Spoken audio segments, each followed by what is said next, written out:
ہمارے دیہاتوں میں ایک رسم چلتی ہے، رسم وکھالا، شاید آپ کے شہر میں نہ ہو اور اس کی کوئی اور صورت یہاں پائی جا رہی ہو۔ وہ یہ ہوتا ہے کہ جب بیٹی کی شادی کرتے ہیں تو اس کو جو جہیز دینا ہوتا ہے وہ چار پائیوں کے اوپر بچھا دیتے ہیں اور ایک خاتون کو کہتے ہیں جاؤ پورے محلے کی خواتین کو بتاؤ کہ ہماری بیٹی کا جہیز دیکھ جائیں، اور پھر محلے کی ساری خواتین آتی ہیں اور وہ دیکھتی ہیں۔ اچھا، دیا تو اپنی بیٹی کو ہے، محلے کی خواتین کو ہم دکھا رہے ہیں صرف داد وصول کرنے کے لیے۔ کل چوپالوں میں تذکرے ہوں کہ واہ واہ سیٹھ صاحب نے، چودھری صاحب نے، خان صاحب نے، ملک صاحب نے کمال کر دی۔ چوپالوں پہ بیٹھکوں میں باتیں ہوں،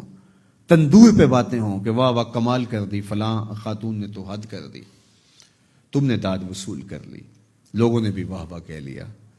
لیکن تم نے یہ نہ سوچا کہ تمہاری بیٹی کا جہیز دیکھنے کے لیے یتیم بچیاں بھی آئیں،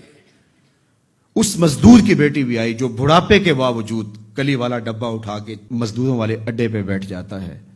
اور اس کو بوڑھا سمجھ کے کوئی قبول نہیں کرتا، اور جوں جوں دھوپ چمکتی جاتی ہے اور دن چڑھتا جاتا ہے تو اس کا دل ڈول رہا ہوتا ہے، وہ آنے والوں سے چمٹ کے کہتا ہے مجھے 20 پہ 50 روپے کم دے دینا، مجھے لے جاؤ،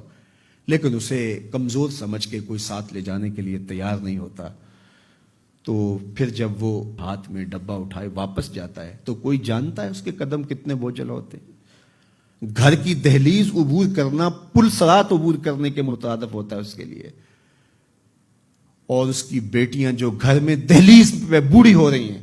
اور انہیں صرف اس لیے قبول نہیں کیا جا رہا کہ وہ غریب کی بیٹیاں ہیں، جب اپنے باپ کو خالی آج بھی مزدوری کے بغیر آتا ہوا دیکھتی ہیں تو کوئی ان کے اندر کی گھٹن اور بے چینی کا اندازہ کر سکتا ہے؟ کوئی پیمانہ ہے آپ کے پاس جو اس کے درد کو ناپ سکے؟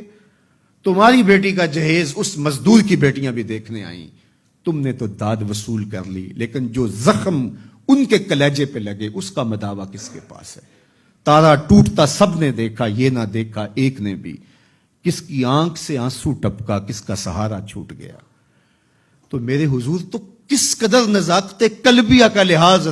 رکھنے کی تلقین کرتے ہیں کہ اپنے گوشت کی خوشبو سے غریب ہمسائے کو بھی تکلیف نہ دو۔ سید سلیم گیلانی نے لکھا تھا کہ امیر آدمی آسائش نہ چھوڑیں، نمائش چھوڑ دیں تو غریبوں کی جان سوکھی ہو سکتی ہے، لیکن ہم اپنا طرز عمل بدلنے کے لیے تیار نہیں ہوتے ہیں۔ آج جو ایلیٹ کلاس کا طرز زندگی ہے اس نے غریبوں کی زندگی کو اور اوکھا کر دیا ہے۔ میرے حضور کو میرے رب نے اختیار دیا کہ اگر آپ چاہیں تو یہ بتا مکہ سونے اور چاندی کا بن جائے، لیکن حضور نے فرمایا نہیں، کہ میں جو ہے وہ فقر کی زندگی کو اختیار کرتا ہوں۔ آج غریب حضور کو دیکھ کر کے ایک تسکین پا جاتا ہے، اور اگر حضور کی سیرت کا یہ عنوان ہمارے سامنے نہ ہوتا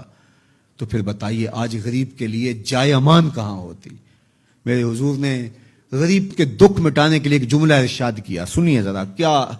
حکمت والے نبی ہیں۔ فرمایا کہ جو اللہ کے دیے گئے تھوڑے رزق پہ راضی ہو گیا، کہ میرے بندے تجھے ضرورت تھی تو پھر بھی میرے پہ راضی ہو گیا، تجھے بچوں کے لیے فیس چاہیے تھی، تجھے سر چھپانے کے لیے مکان چاہیے تھا، تجھے 3 وقت کا کھانا چاہیے تھا، تجھے بیمار بچوں کے لیے دوا چاہیے تھی، لیکن تو پھر بھی راضی ہو گیا کہ میرے مالک نے مجھے جس حالت میں رکھا ہے میں واہ واہ خوش ہوں۔ تو جو اللہ کے دیے تھوڑے رزق پہ راضی ہو گیا، اس کو تو ضرورت تھی پھر بھی راضی ہو گیا، بندے مجھے تو تیرے عملوں کی ضرورت بھی نہیں ہے تو میں تیرے تھوڑے عملوں پہ راضی ہو جاؤں گا۔ اور دوسرا پہلو کیا؟ جو اللہ کے دیے زیادہ رزق پہ بھی راضی نہیں ہوا، ہر وقت ناشکری ناشکری ناشکری، تو پھر وہ دیکھے کہ قیامت کے دن اس کو کتنے سخت حساب سے گزرنا ہوگا۔ وہ لوگ جن کے ہاں آخرت کا تصور نہیں ہے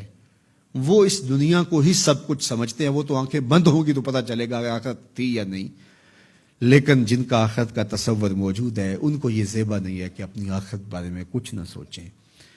تو اللہ مجھے آپ کو حضور کی سیرت کے سانچے میں زندگیاں ڈھال دینے کی توفیق عطا کرے، اور حضور کا پیار ہماری روحوں میں اتار دے، ان کے بتائے ہوئے طریقے ہم اختیار کریں، ہم اسلام کی ایک خوبصورت شناخت بن سکیں، اور دنیا کے جس کونے میں جائیں ہمارا کردار، ہمارا رویہ بتائے کہ ہم حضور کے غلام ہیں، حضور کے عاشق ہیں، اور حضور علیہ الصلوۃ والسلام سے محبت کرنے والے ہیں۔